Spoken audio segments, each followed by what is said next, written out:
لما تكون إنسان خارق للعادة، يا نهار اسود ثعلب، سواء بهبة من ربنا سبحانه وتعالى أو بسبب إنك اشتغلت على نفسك وطورتها لعمل شيء غير تقليدي، بتتسجل أرقامك في مرجع عشان يقدر العالم كله إنه يشوفه. يا ترى إيه هو المرجع ده؟ وإيه الجايزة اللي الواحد بياخدها لما يتسجل في المرجع ده؟ أهلا بيكم في حلقة جديدة من برنامج الفك المفتكس، ومعادنا النهاردة مع حرف جديد هو حرف الميم، موسوعة جينيس. اللي كلنا نعرفه عن موسوعة جينيس إنها موسوعة بتسجل أغرب الأرقام القياسية على مستوى العالم. وأغرب دي مش بس معناها أكبر أو أضخم أو أحسن، ممكن يكون معناها أصغر أو أقصر أو أسوأ. المهم إنها شيء غريب ومش متكرر. والسر في الموسوعة دي كان عند السير البريطاني هيو بيفر. سنة 1951 كان طالع السير بيفر في مجموعة صيد في دولة أيرلندا، وخلال رحلة الصيد تساءل بيفر هو والمجموعة اللي معاه عن أسرع طائر في أوروبا. وطبعا ما كانش فيه مرجع يقدر يفيدهم في الإجابة على السؤال ده. الموضوع مر عن مجموعة مرور الكرام، لكن هيو بيفر كان له رأي تاني.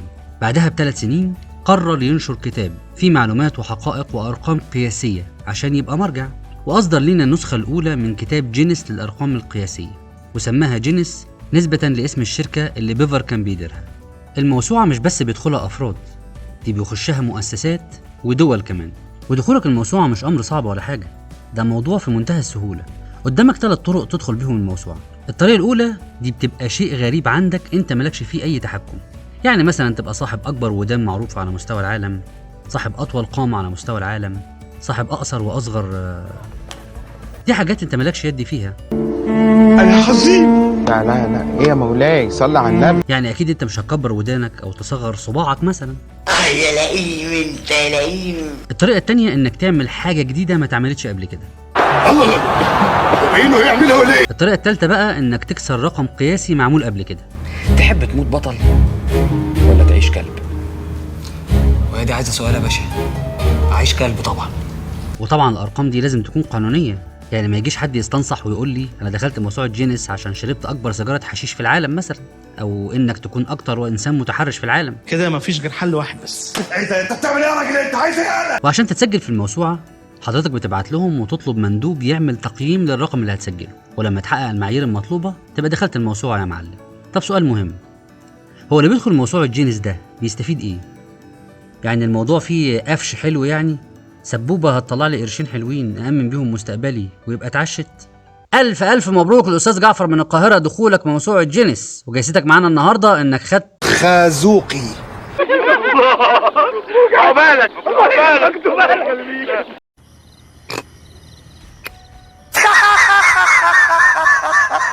حضرتك هتاخد منهم شهادة مكتوب فيها اسمك والإنجاز اللي عملته وتاريخه، بس خلاص. وكمان هتدفع $26 تمن الشهادة، ومصاريف مندوب الموسوعة اللي هيجي يقيمك، تذاكر الطيران والإقامة وخلافه. طب ليه في ناس كتير بتحارب عشان تدخل الموسوعة؟ هيكسبوا ايه يعني؟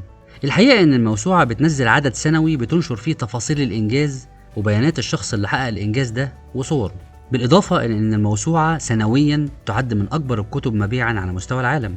وده في حد ذاته يبرر ليه في ناس بتهتم جدا وأحيانا بيصرفوا مبالغ مهولة عشان يدخلوا الموسوعة. الشهرة طبعا.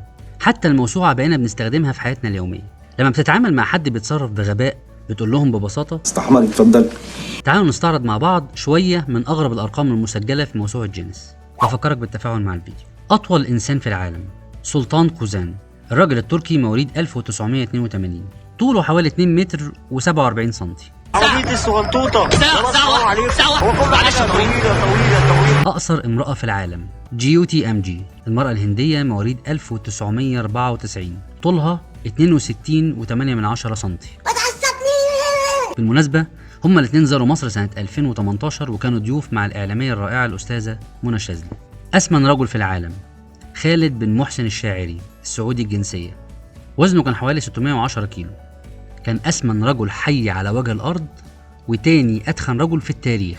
انت تخين وريحتك وحشه. الغريبة إن خالد أجرى عمليات وخضع لبرامج علاج مكثفة على مراحل لحد ما وصل وزنه 67 كيلو، يعني خسر حوالي 90% من وزنه. نزول السلم على الإيدين، هاري شاندرا جيري، الراجل ده سجل رقم بنزوله ل50 سلمة على إيده خلال 12 ثانية و65 جزء من الثانية. يعني ايه اللطيف؟ تمارين الضغط، محمود محمد أيوب من مصر، محمود بيعمل تمارين الضغط بالتناوب على ايديه وشه وظهر، 73 ضغطة بالطريقة دي في الدقيقة الواحدة. جاكي شان اشتهر بالتمرين ده بس ما عملهاش قبل كده لمدة دقيقة كاملة زي محمود. الله اكبر عليك، ايه الحلاوه دي؟ أطول شعر آشا مانديلا الأمريكية اللي أصلها من جزيرة ترينداد، صاحبة أطول شعر في العالم. طول شعرها 16.8 متر ووزنه 19 كيلو جرام. لو كان الشعر عزيز ما كانش طلع في المعيز. أطول شنب رام سينج تشوهان من الهند، خد القرار إنه يربي شنبه ويدخل بيه موسوعة جينيس سنة 1970. بلغ طول شنبه عند قياسه في مارس سنة 2010 حوالي 4 متر و29 سنتي. طب لو شنبك ده انت تعبان فيه وريني اخرك. أطول لسان أدريانا لويز من أمريكا، صاحبة أطول لسان في العالم. طول لسانها من طرفه لحد منتصف الشفة العلوية حوالي 10 سنتيمتر، وتقدر تجيب مناخيرها بلسانها زي ما انتوا شايفين. بس دي لو في مصر هتتاكل. عندنا ستات ورجالة في مصر لسانهم أطول من أدريانا شخصيا. بموت في الشتيمة، بموت في الشتيمة. وفي مشاريع قومية لدول بتدخل بيها موسوعة جينيس، يعني أكبر علم مصنوع يدويا في العالم في الجيزة عندنا في مصر، وده كان مساحته 2660 متر. أطول مائدة رحمن على مستوى العالم اتعملت عندنا في مصر في الإسكندرية، وكان طول المائدة 4303 متر. هو مفيش منيو؟ ومن مصر عندنا مشاهير دخلوا الموسوعة زي الهضبة عمرو دياب كأكتر مطرب عربي حصل على جائزة الموسيقى العالمية World Music Award. وفي كمان الفنان تامر حسني صاحب الرقم القياسي لأكتر عدد من رسائل الحب من جمهور لفنان. بحبك مش من قلبك، لا كده مش من قلبك. بحبك. وفي أرقام تانية زي اللي شفناها في مسلسل اللعبة، أكبر صينية كشري مثلا أو طبق فتة، أكبر بيتزا. وفي حاجات تانية مجعلصة وممكن تصل لمرحلة الجنون، زي الراجل اللي شال 1,000,000 نحلة على جسمه وهو عريان، والراجل اللي قاعد في التلج أكتر من 3 ساعات، واللي مش عارف قاعد مع كام تعبان في البانيو لمدة مش عارف قد إيه. دي حاجات فوق تفكير العقل البشري.